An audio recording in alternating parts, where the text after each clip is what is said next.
About TSM's damage later on into the game. Like, where is it going to come from? Of course, Senna can be that when you get to a certain point in the game, but that's where my concerns come from. Maybe I'm wrong. Maybe they can find huge advantages up towards the top side of the map. This Nidalee Renekton combo is, of course, very terrifying. But already, level 1, GENG looking for an invade. Pushing in, going to get bombed by Bjergsen, but no level 2, no rewind for Bjergsen. Means that their double bomb stun cannot connect, and Clid just runs straight through it. Spica, level 3, looking for the gank. Aggression can cost you as Spica comes up towards the top lane. A Rascal trying to trade onto Broken Blade, but Broken Blade almost wins the 1v1, has to flash away. Spica now jumps forward and swipes away the bear. First blood TSMs.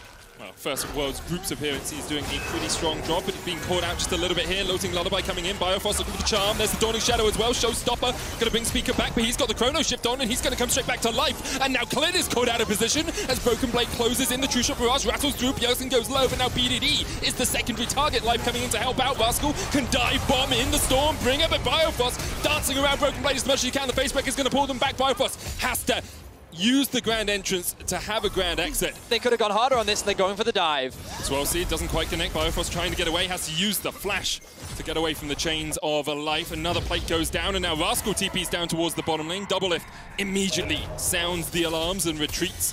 This will be the first tower of the game in the bottom lane. And this is the cross-map play from GENG. They realize that TSM invests 3 members top, so what do? Trade TPs, invest members towards the bot side because they got that mid prio. So they can look to secure themselves potentially the next Rift Herald. Now Rascal has found Broken Blade. BDD is on his way down and has the Ghost, could pop it if he thinks Broken Blade overextends. There's the Dominus, a slice and dice is going in, and now Rascal running up the river to the help of BDD. The showstopper available here for BDD, and Broken Blade, we have seen him outplay a 2v1 before, and the rest of his team is on the way to try and help out. The showstopper brings it back underneath the tower. The Chrono Shift just in time. Broken Blade survives. Rascal has to flash away, and that bomb is ticking on his head. Doesn't quite take him, but the Dawning Shadow from downtown. Double Lift gets his first of the game, and Spica is looking for a little bit more as he lands the spear, looking for the pounce to dive in onto BDD, but will not go for it.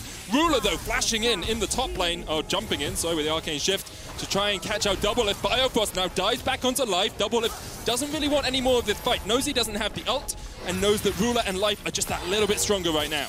Oh, really clutch stuff coming out from TSM to keep Broken Blade alive. In the 1v1 with the Blade of the Ruin King already completed, Rascal greatly overestimated his ability to win it, and he needed BDD's help, and I thought that when BDD ulted him back underneath the tower, that was it, but Flash comes in from Bjergsen just barely enough to get in range of the ultimate to keep him alive, and they're able to get themselves the bot tower. So they end up trading, but then with the Rift Herald on top of that, GENG extend the advantage. Does give you that little bit more range, but usually if you're thinking of like super scaling Senna, you want to get to about 80 or so to be in a really strong position. Well, I mean, even 60 is fine, but I'm like, that is, maybe I don't play Senna enough, maybe I'm wrong, but that feels like quite a late 20 stacks.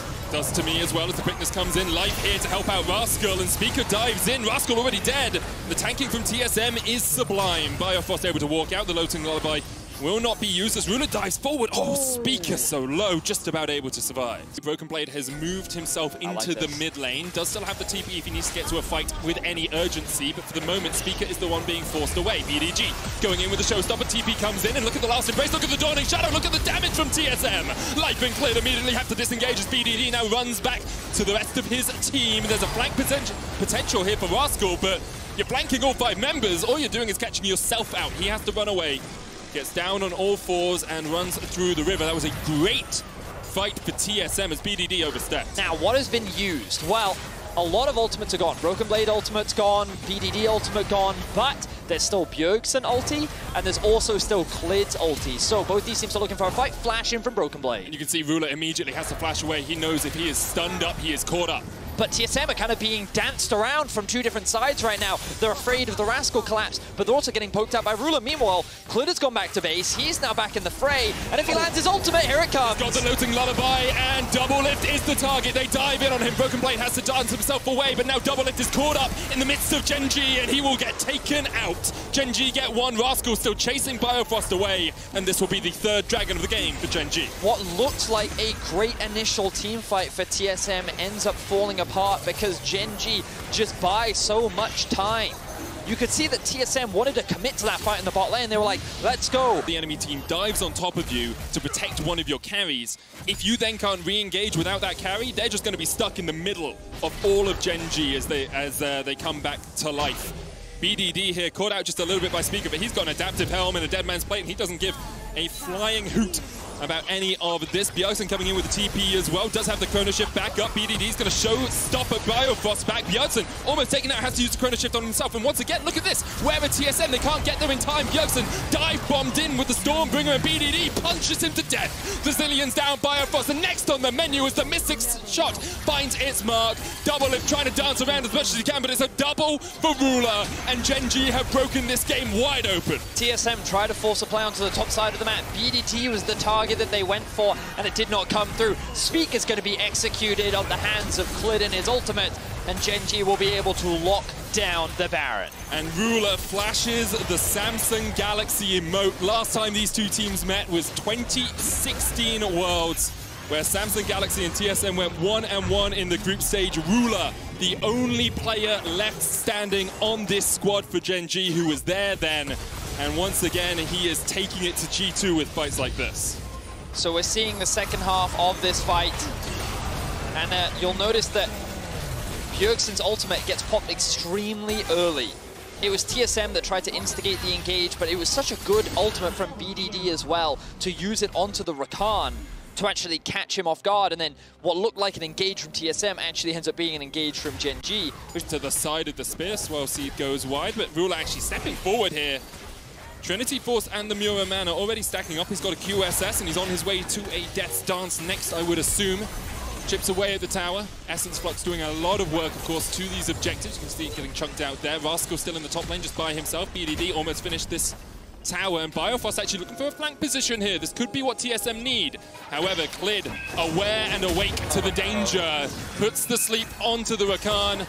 And watch out, Eep, Biofrost, as you have to dance across the wall to get yourself to safety. Meanwhile, the middle inhibitor tower goes down. Broken Blade on the menu for Ruler. He's on a killing screen now. 3-1-3 on this Ezreal. And the True Shot Barrage rattles across Biofrost. Flash forward, Mystic Shot.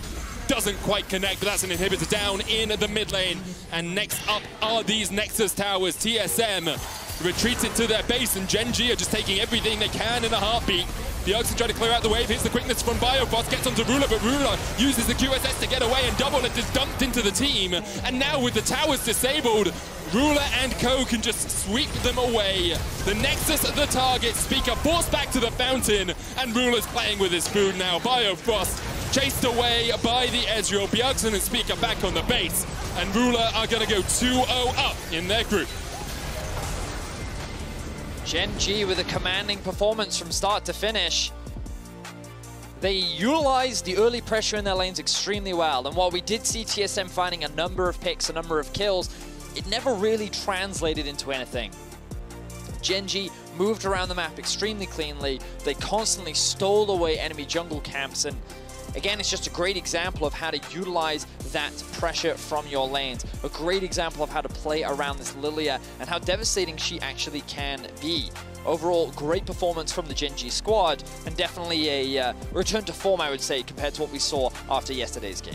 I agree with that. I think GENG had a good showing on the day. There were some signs of life in TSM as well. I think Biofrost had a much better performance today than he did yesterday. His Rakan, there were some really good moments where he found engages. Speaker as well, even though he fell behind, was still finding those picks, was still on the front foot. And that is always a good thing to see. But going 2-0 down in this group makes it a very difficult road now for TSM. They still got LGD, who really challenged GENG yesterday. And then, of course, they've still got the second round robin.